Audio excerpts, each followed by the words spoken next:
Nani Palkhivala Memorial Trust and supported by the Tata Group. Our conclave has been graciously graced by the esteemed presence of legal luminaries and distinguished guests who have added immeasurable value to our event today.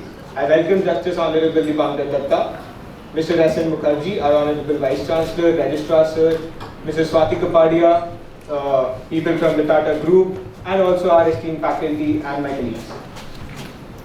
This session holds an important value. We have discussed the value of Mr. Nani Palkhiwala's legacy and career in the first half, where Mrs. Swati Kapadia and Mr. Jamshed Kama elaborated on how Mr. Nani Palkhiwala left his legacy to the contribution of the Indian legal jurisprudence. This session we'll hold on a deeper dive into the basic structure doctrine. The doctrine suggests that the constitutional amendments cannot embrace the repeal of such essentials which define the constitutional identity.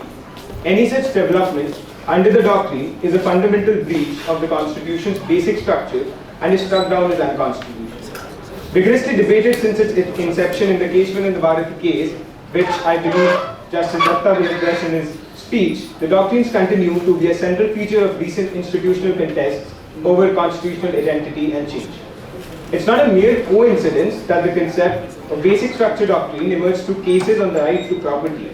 Back then, the redistribution of land was a significant political agenda, intertwining with the right to property, safeguarded by Part 3 of the Constitution of India.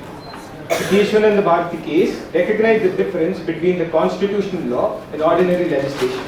The notion that the power to amend the Constitution lay solely with the Union's residuary legislative powers was rejected.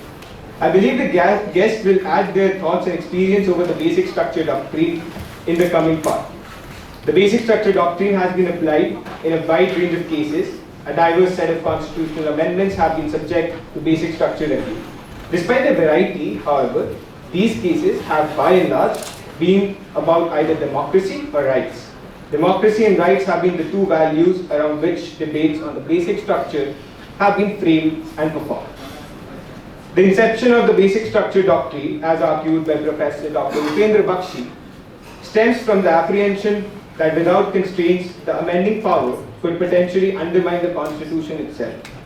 Ultimately, the vitality of the basic structure doctrine within Indian constitutionalism hinges not on technical distinctions between sovereignty and government or the rules of constitutional amendments. Instead, its continued relevance depends on the persuasive application of the doctrine. The authority of the court in this matter rests on how the exercise of power is perceived. I believe the essay we conducted the Nani Palkhivala Memorial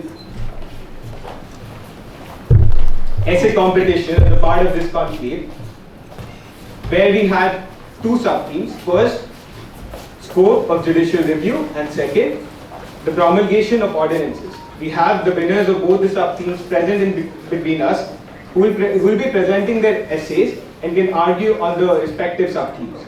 It is indeed a great honor to have in our midst today the distinguished presence of Honorable Justice Datta, Mr. Siddharth Sharma, Mr. Senior Advocate S.N. Mukherjee, Mrs. Swati Kapadia, people from the Tata legal team, and also Justice Ashim Roy has graced us with his presence.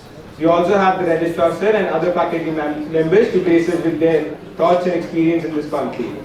I'll now call the moderator to carry forward the event and call the essay presenters to present their essays. Thank you.